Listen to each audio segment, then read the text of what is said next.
right, the following are some exercises you can do each and every day or a few times per week for the management of your left hip pain with radicular symptoms into your leg.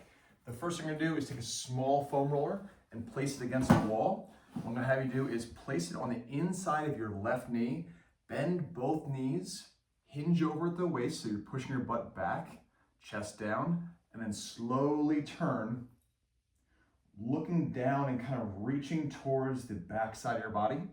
Hold there for 5 seconds, then come on out of it. 5-second holds about 6 to 8 times. Second set is still bent over, both knees bent, but this time I want you to raise up. Again, 5-second holds, 6 to 8 times. If you want to complete this on the other side as well, where you turn around and place it on the inside of your right knee, that's totally fine. Next thing, keep the foam roller, and we're just gonna work simply on some extension of the mid-back. So with the foam roller behind you, you can lift your hips up and roll back and forth, massaging that tissue.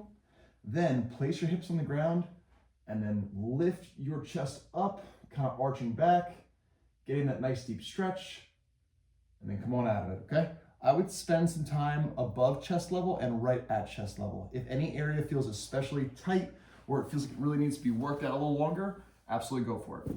Next thing we're gonna do, go into this crab walk position, lift your chest, okay? Hold that stretch so your chest and the front of your shoulders being stretched, and just hang out right here where your hips are dropped down.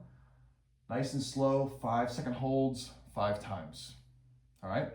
So this exercise is meant to stretch out the front of our chest wall, front of our shoulders, but also kind of hover our hips right over the ground to get that stretch in the back of our hips in this kind of like gentle, passive way where gravity really helps us, okay? So I have 5 seconds, 5 times, but if you want to do more, absolutely.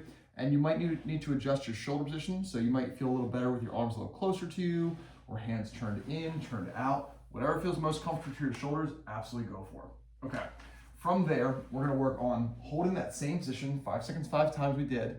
Now, we're gonna work on lifting up one leg at a time. So we're just doing this marching position, working on some pelvic stability. And I'd say nice and slow, try to lift each leg about 8 times and then bring your hips back down and complete that 2 times over. All right, now we're gonna work onto our arm bar exercise. I'm gonna show with this little 5-pound rink-eating plate here, but I would suggest using a kettlebell. Okay, at the clinic, you used a 12-pound kettlebell. If that felt like too much to you because it's bothering your shoulder, go a little lighter. You can also use a dumbbell for this exercise, but a dumbbell, kettlebell, it all works. From there, what I want to try to do is straighten the right leg, bend the left leg. Lift your left arm up, reaching for the ceiling.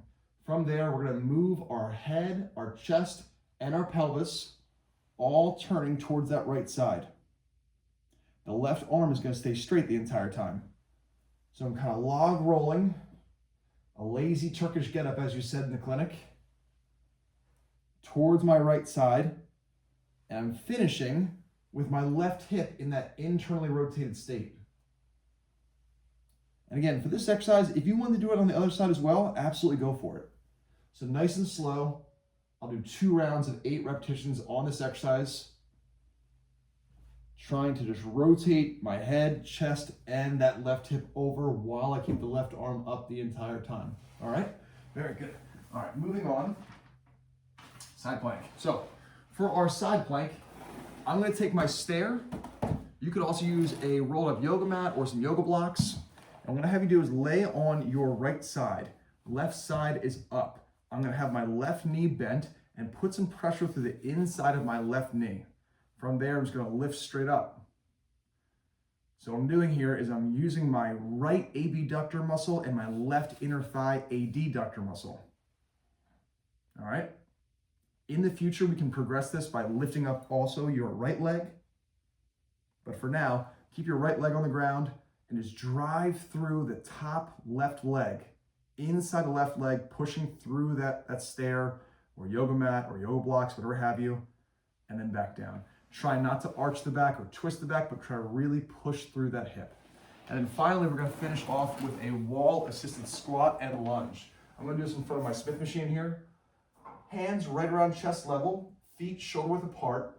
I want you to push your hands into whatever object's in front of you to help yourself push back into a squat. So it's a hingy squat. So we're working on getting into the back of the hip, and then stand back up. All right? Try to get to a place where it feels like it's a good challenge for your legs. Hold the bottom position for 3 seconds and complete 8 to 10 times. If you're looking for progression, what you want to do is take a left leg in front, right leg back approach. And again, the initial motion needs to be pushing butt back. All right? Not just bending the knees and definitely not slumping the lower back. We attempted to do the left leg hip hinging pattern in the clinic, and instead we were getting a little too much slump action, which was causing some more of the nerve symptoms. If we can really learn how to initiate by pushing hands into wall, pushing left hip back, we'll be in business. So the progression here is going to be left leg in front, right leg behind. I turn my hips a little bit towards the left leg. I hip back, and then I bend both knees, only going to where it feels like a good challenge, but I'm not getting any nerve symptoms into my leg, and then I stand back up. If you can do the second round with the left leg in front, fantastic. Try to do 6 to 8 reps with the left leg in front, and then 6 to 8 reps with the right leg in front. I'll see you next week.